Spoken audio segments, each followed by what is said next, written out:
Bien évidemment, comme toujours, ce sont ces médias internationaux, radio et télévision, financés par le ministère des Affaires étrangères, qui sont financés sur le budget national. Ce sont ces médias, vous le savez comme moi, qui donnent le ton.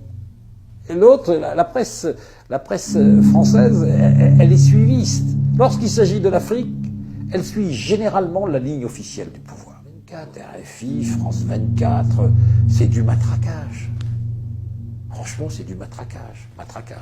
C'est rien d'autre. Alors, bien sûr, il y a d'autres journalistes. Le problème de Nicoletta, le problème de la presse française en Afrique, notamment couvrant les événements en Afrique, c'est que ces journalistes deviennent des acteurs. Ce ne sont plus des observateurs. Ce sont des acteurs. Ils ont leur parti pris. C'est connu. Enfin, ce salaud. Parce que c'est l'Afrique, parce qu'on est des chefs, hein, et vous entendez un journaliste, pardonnez-moi, un petit journaleux parfois, dire « j'aurai sa peau politique, bien évidemment, alors on y va. » C'est ça la France-Afrique, ma chère. J'ai envie de dire, c'est plus ça que les voyous qui prennent de l'argent, qui vont, vous les verrez toujours, ceux-là.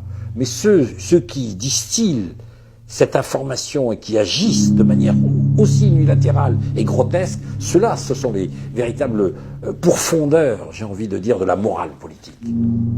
Mais je le dis parce que souvent, on a toujours tendance à vouloir tenir sa langue, vous voyez, je veux dire, Nicoletta. Moi, je crois qu'il faut le dire, et j'en parle d'autant plus facilement que je connais.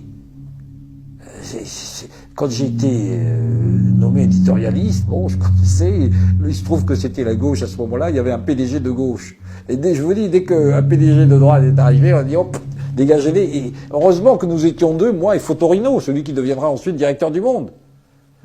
On a su on a démissionné parce qu'on nous a averti que ça allait être remplacé dans la nouvelle grille par un magazine hippique. On pourrait dire plein de choses et je vous assure, cette expression de dire que certains journalistes, et notamment ceux des médias, qui sont très écoutés, en Afrique, très écoutés, s'entichent un peu de cette espèce de vanité d'être des acteurs primordiaux, capables de détruire un homme politique, capables d'attaquer